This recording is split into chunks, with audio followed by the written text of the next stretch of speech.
el 2013, el diario The Guardian publicó un documento secreto sobre cómo planea el Ministerio de Defensa británico hacer más digerible las guerras para el público.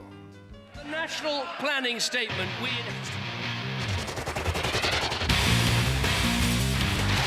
Our troops in Afghanistan.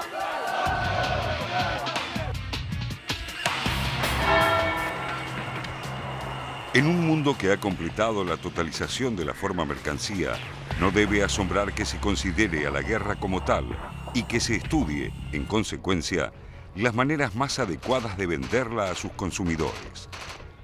Ni las políticas ni las técnicas que buscan vender las guerras para volverlas aceptables y justificables a los ciudadanos, a pesar de los inmensos costos humanos y materiales que supone para un país, son nuevas.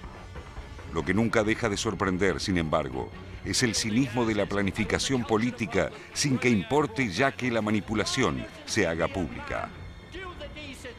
Esto es lo que puso en evidencia una vez más una investigación publicada por el diario The Guardian el 26 de septiembre de 2013. El matutino británico tuvo acceso gracias a la Ley de Libertad de Información, que permite a medios y ciudadanos del Reino Unido acceder a documentos clasificados del gobierno, a un paper del Ministerio de Defensa titulado Implicaciones de las actuales actitudes frente al riesgo para el concepto operacional conjunto, producido en 2012. Una expresión aparentemente técnica que encubre un minucioso estudio cuyo objetivo es debilitar las objeciones que pueden levantarse en la opinión pública ante la decisión del Downing Street de lanzarse a nuevas aventuras bélicas. El documento es especialmente significativo, ya que sale a la luz muy poco después de que el primer ministro David Cameron sufriera una histórica derrota en el Parlamento que votó en contra de su decisión de sumarse a un eventual ataque estadounidense contra Siria. Ese ataque fue eficazmente diferido por una exitosa movida estratégica de Rusia, pero el documento desclasificado permite observar desde adentro el pensamiento de quienes tienen como misión manufacturar consenso, la fórmula de Noam Chomsky para describir la connivencia de medios y gobiernos para manipular a la opinión pública. Entre los consejos del documento para volver digeribles las guerras se encuentra la sugerencia de hacer desaparecer de la vista pública las bajas, especialmente reduciendo el perfil de las ceremonias de repatriación de los caídos en combate. Hace referencia a una costumbre que se mantuvo al menos hasta 2011, según la que los cuerpos de los soldados británicos muertos en Irak y Afganistán eran transportados desde las bases de la Royal Air Force, a las que arribaban en vehículos que atravesaban los pueblos cercanos, envueltos en banderas británicas y saludados por cientos de personas a su paso. Y la otra sugerencia notable es reemplazar, siempre que sea posible, a los soldados de las distintas fuerzas por contratistas o mercenarios privados. Ni los medios ni el público en Occidente parecen identificarse con los contratistas de la manera en que lo hacen con su personal militar. Por lo tanto, las bajas dentro de la fuerza de contratistas son más aceptables para lograr objetivos militares que aquellas dentro de las propias fuerzas. También indica que el público acepta con mayor facilidad la muerte de comandos que de soldados comunes, por lo que incluye en la fórmula de aceptación el uso intensivo de fuerzas especiales. El caso que cita como ejemplo es notable: la muerte de 19 soldados de la Special Air Service durante la Guerra de Malvinas al caer un helicóptero Sea King, las cuales, señala el documento, no provocaron ningún comentario significativo. Otro recurso que los autores del paper sugieren utilizar son las operaciones y ataques con aviones no tripulados o drones, lo que permite evitar bajas. Asimismo, se recomienda reducir la sensibilidad pública, machacando la idea de que las operaciones militares involucran sacrificios y que esos riesgos son parte de la actividad profesional de los militares que los asumen de manera voluntaria. El documento advierte además que el público, hoy en día, está mejor informado que décadas atrás, más capacitado para emplear numerosas fuentes de información y que, por lo tanto, es necesario trabajar en profundidad para convencerlo de la necesidad de entrar en guerra. The United States has conducted an operation that killed Osama bin Laden. Como se observa, la receta es conocida y es la misma que viene empleando Estados Unidos en la denominada guerra contra el terrorismo.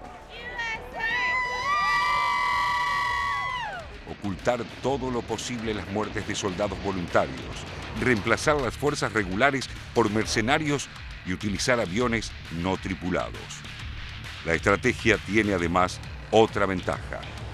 No solo evita el descontento de la opinión pública, sino que permite lanzar operaciones militares en territorio de otro país sin estar técnicamente en guerra con esa nación, ni pedir autorización al Parlamento. La guerra se convierte así en una maniobra secreta, discrecional y de bajo costo político, que los gobiernos deciden a espaldas de sus propios ciudadanos y de acuerdo a una agenda de intereses que tampoco se hace visible, cuyos daños no se ven y por lo tanto no se reclaman en ningún foro público. Este documento que sale publicado en The Guardian, que revela, como dice el informe, dos cosas. Por un lado, cómo se ocultan frente a la propia ciudadanía las decisiones de ir a la guerra, y en segundo lugar, lo que está marcando un poco tiene que ver con lo que hablábamos en el bloque anterior de la pérdida de influencia de los grandes imperios. Ya no es esa guerra contra Hitler, como la Segunda Guerra Mundial, o la guerra contra el comunismo, incluso, cuya propaganda hacía que Europa pudiera voluntariamente, los hombres europeos, las mujeres, las madres, las hermanas, permitieran que sus varones fueran a la guerra de manera voluntaria, porque entendían que había un peligro mayor y por lo tanto ofrendar la vida tenía un sentido. Esto se ha terminado y lo que se ha terminado es justamente, me parece, con la caída de la Unión Soviética, la justificación, una justificación que sea creíble. Me parece que ha quedado al desnudo que ahora los imperios van por petróleo, van por poder, van por cuestiones geoestratégicas y ya los ciudadanos no están dispuestos a morir por esas causas, ¿no es cierto? Esto quedó bien probado cuando, como decía el informe, cuando fue la votación que se hizo en Gran Bretaña para ver si se seguía a Estados Unidos en la aventura contra Siria, una cuestión que nunca quedó muy claro si, por ejemplo, el ataque a las armas químicas había sido por parte del gobierno sirio, había sido por los rebeldes, una situación confusa, y la mayoría de los británicos dijo que no. Entonces esto provocó de alguna manera una reacción que yo creo que no tiene salida. Sí, esto en materia del cuidado de las vidas propias, no de las ajenas, ¿no? de estos países, porque evidentemente lo que se sigue justificando a través de estas maniobras y manipulación de la información es los ataques. Los ataques no han cesado y siguen siendo una herramienta de captura de territorios, de dominio de zonas, como ocurre hasta el día de hoy con Estados Unidos. El informe menciona algunos análisis que ha hecho Noam Chomsky sobre el tema en materia de esto de fabricar consensos, como lo ha llamado. Yo recordaba un librito que ya salió hace unos cuantos años, hubo una reedición después, porque el libro, si no recuerdo mal, es del año 87 y hubo una reedición después de que fueron derribadas las Torres Gemelas, es decir, por el 2001, que se llamaba Emperadores y Piratas, que describe muy bien cómo Estados Unidos va fabricando estos consensos en materia de justificar su acción beligerante a nivel mundial, y toma dos ejes, mejor dicho, porque los ejemplos son muchos. Uno, en Medio Oriente, obviamente la asociación con Israel para atacar a los palestinos y justificar ese ataque como si fuera un ataque defensivo. Exacto. Y el tema de la política que ha desarrollado en Centroamérica en ese momento, operada fundamentalmente sobre la Nicaragua sandinista, cómo descalificaba a la Nicaragua de Daniel Ortega y buscaba que ese mal no contaminara la región. Era un peligro regional, ¿no es tal cierto? Cual, y como no la Revolución contagiara, Cubana. Que era el gran temor del momento. Y cómo se operaba en función de eso y se justificaban acciones de ataque como si también Estados Unidos se viera amenazado por Nicaragua, porque Nicaragua pudiera llegar a... Claro, mucho más cerca en el tiempo tenemos el caso de Libia, que también fue bombardeado por la OTAN con el argumento de que estaban protegiendo a los libios por el gobierno de Muammar Gaddafi, y también Siria. El caso de Siria, parte de los bombardeos se justificaban porque había habido muertes. Entonces se llegaba al absurdo de decir, vamos a bombardear y producir muchas muertes para evitar muertes. Esto era, sin duda, el máximo del absurdo, ¿no? Una vez más hago, como hacías vos recién, el vínculo con el informe anterior, y en el tema de Snowden decíamos, a veces se dice, bueno, pero esto ya se sabía, no hay novedad.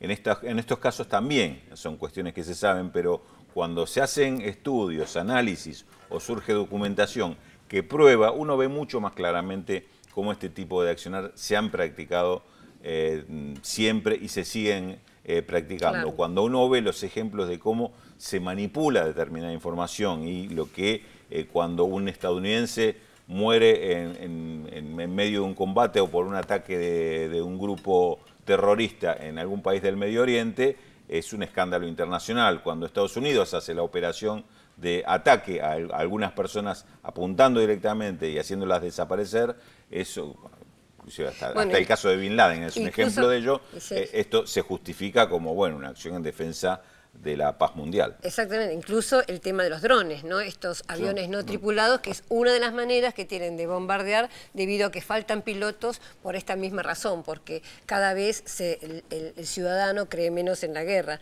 Estaba pensando ahora que vos decías esto de la manipulación, Raúl, que no solo con la guerra se trata de producir este consenso, de manipular las mentes y tratar de que aparezcan, por ejemplo, políticas económicas como loables, como buenas para la ciudadanía, cuando en realidad después terminamos sabiendo que son buenas para un grupo muy pequeño.